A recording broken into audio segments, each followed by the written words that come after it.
Whitney, Mariah, and Celine. 3 superstar singing divas with a lot in common. They're all stunningly beautiful, their careers all experienced tremendous success in the 90s, and their voices all possess that it factor that make people sit up and take notice as soon as they hear the first note. Another songstress that could definitely hold her own up against this trio is Tamia. However, even with the backing of some major players in the industry, her career never took off the way people expected it would. Tamia Marilyn Washington was born in Windsor, Ontario on May 9, 1975. As the only daughter of a white father and black mother, her mother gave birth to Tamia when she was just 17 years old, and raised her children, which included 3 younger sons, on her own in the projects of downtown Windsor. At the age of 6, when many of her peers were playing jump rope and baking mud pies, Tamia was on stage, singing gospel at the local church, honing her musical skills. Soon she was performing on the local talent show circuit, entering singing contests, and volunteering at local theater productions in search of stardom. And the word got out quickly. Wherever there was a stage, there was little Tamia Washington commanding it front and center. One day, during a chance trip to Los Angeles, Tamia caught the attention of music manager and ex-wife of Lionel Richie, Brenda Richie. Sometime later, Brenda asked Tamia to perform at a star-studded party she was hosting. Her performance reportedly impressed all in attendance, including veteran producer Quincy Jones, who was awestruck enough to offer her the chance to appear on his album, 1995's Q's Juke Joint, as well as sign her to his label, Quest. One of the several tracks she recorded for the project was You Put a Move on My Heart, a cover of a song by British artist Misha Paris. Selected as the first single from Q's Juke Joint, it became a moderate commercial success, reaching the top 20 on the Billboard R&B chart, and resulted in a Grammy Award nomination for Best Female R&B Vocal Performance. She, along with Babyface, Portrait, and Barry White, received a second nomination that night for Slow Jams, the second single from the album. Tamia again received a third nod in the Best Pop Collaboration with Vocals category for her performance on Missing You, a collaboration with singers Brandy, Gladys Knight, and Chaka Khan for the soundtrack of the 1996 heist crime action film Set It Off. Tamia's personal life also heated up around this time when R&B singer Anita Baker hooked her up on a blind date with a guy she knew who played basketball for a living. That guy turned out to be none other than Pistons forward Grant Hill. Later, he did admit to the Detroit Free Press that the blind date wasn't all that blind, since they did know who each other was. They clicked immediately. As far as her music career was concerned, it was finally time for Tamia to shine on her own project. Quincy enlisted the services of several producers to begin work on her debut album, including Jermaine Dupri and Mario Winans.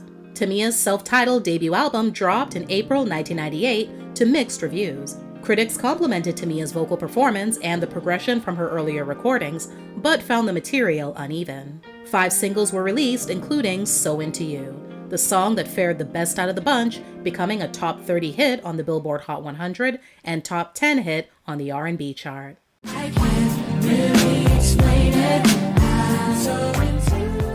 The following year, Tamia garnered 2 Juno Award nominations for Best New Solo Artist and Best R&B Soul Recording. She then collaborated with R&B singer Eric Benet on his single and #1 R&B hit, Spend My Life With You. The track also earned her a 4th Grammy Award nomination. Tamia already knew who she wanted to spend the rest of her life with, her boyfriend of 3 years, Grant Hill. They made it official on July 24, 1999, in Battle Creek, Michigan. The ceremony, officiated by the groom's cousin, took place in a picturesque garden setting at a private residence and was attended by 250 guests. As beautiful as things unfolded on her wedding day, Tamia unfortunately couldn't say the same for what was going on behind the scenes at her label. As she told Billboard, she knew the time had come for her to move on, ultimately signing with Elektra. It was just time for me to go. I was 19 when I signed with Quest, and I'm 25 now, but I just had 1 album. I wanted to put out more albums in a shorter amount of time, so I moved to Elektra, which was fairly easy since it was under the Warner umbrella. Missy Elliott, Dallas Austin, and Shep Crawford stepped in this time to begin work on her second album. Released in October 2000, A New Day once again received a mixed response from critics. Tamia wanted to show her growth as an artist, so she chose material that was more difficult vocally. It reached gold status in the US and produced 3 of her most commercially successful singles, including her only top 10 Hot 100 and top 5 R&B hit single, written by Shep, called Stranger in My House. Tamia became a mom for the first time in 2002 after the birth of her first child, a daughter, that January. The timing was perfect. She was in between projects, and her husband was still recovering from a career-threatening ankle injury. Not surprisingly, while watching her daughter interact with Grant, Tamia became motivated to find her own biological father. Despite all that she had achieved up to that point, Tamia told Ebony magazine that not having a relationship with him had produced a void in her life. I was always happy growing up, but I realize now there are some things missing because of my situation.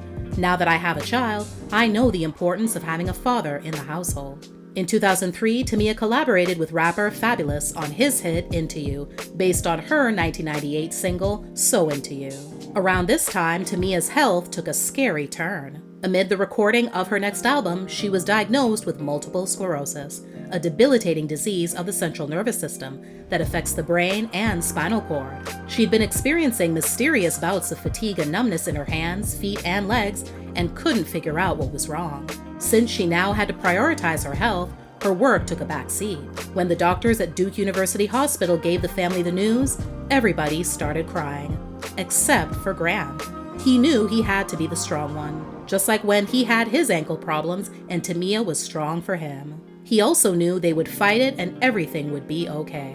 And he was right. Thankfully, Tamia's illness went into remission and she was able to get back in the studio.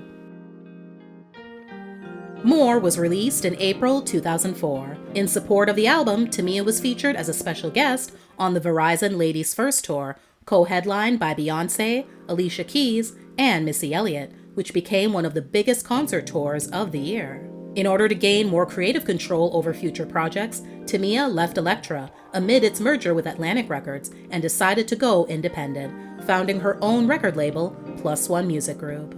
Unlike previous projects, she only consulted longtime contributor Shep Crawford to work with her on her 4th studio album. A rather intimate process, the pair met on a daily basis in an Orlando recording studio to write and produce new songs. Alluding to her working relationship with Shep, the project was eventually titled Between Friends and released in 2006. Its first 2 singles, Can't Get Enough and Me, both reached the top 20 on the R&B chart. The Hill family grew by one more in 2007 when Tamia and Grant welcomed a second daughter that August. Also that year, Tamia did an interview with Canadian entertainment newsletter Langfield Entertainment, where she spoke about her biggest challenge while navigating the music industry. I've been in it for a while now, and I've seen a lot of artists come and go, and it's not because they weren't talented. It's because if the record doesn't hit right away, then they want to move on to the next person, and it's become very disposable. It's called the music business, and there's a lot of business that goes on. Just because someone says that you're not good enough doesn't mean that that's the end. You have to keep moving and try to have as much control over your product as possible. Tamia announced in 2009 that she was working with Shep to form an all-female supergroup called TDK, along with 2 other powerhouse vocalists, Deborah Cox and Kelly Price. Their joint album failed to materialize, however, due to timing issues. In August 2012, Tamia's 5th album, Beautiful Surprise, was released. The lead single and title track peaked at number 24 on the R&B chart. Both the single and its parent album received Best R&B Song and Best R&B Album Grammy nominations. If you're wondering, since Tamia is married to a former NBA player, if she's ever been approached to do a reality show such as Basketball Wives, you'd be right. If you believe she'd actually do it, you'd be wrong. She told the Huffington Post in 2012, "I think, to be fair, a lot of those women aren't wives. I think that is definitely very misleading in terms of what our lives are about. I do have a lot of friends who are married athletes, and a lot of these women are involved in charities, doing all kinds of things behind the scenes, and are supportive wives, and, believe it or not, have supportive husbands who are really great guys. I think not only for the women, but I think it just paints a really bad picture about the men as well. I think for athletes in general, people are like, why would you want to marry an athlete? I guess it's interesting TV, but it's definitely not reality." In the summer of 2014, Tamia signed with Def Jam Recordings, marking her return to major label ranks. Love Life, her sixth album, was released in June 2015. The project, which was recorded in just 10 days, debuted on top of Billboard's top R&B albums. A total of 3 singles were released, including the lead track, Sandwich and a Soda. Passion Like Fire, Tamia's 7th album, dropped in September 2018. Its release was preceded by the singles Leave It Smokin' and Today I Do, the former of which became her biggest hit in years, peaking at number 2 on the adult R&B songs chart. Tamia also surprised fans by featuring never-before-seen footage of her and Grant's wedding in the music video. In 2019, she was awarded the Urban Music Icon Award at the 4th Annual Black Music Honors. Today, Tamia continues to make music, tour, and spend as much time as possible with her family.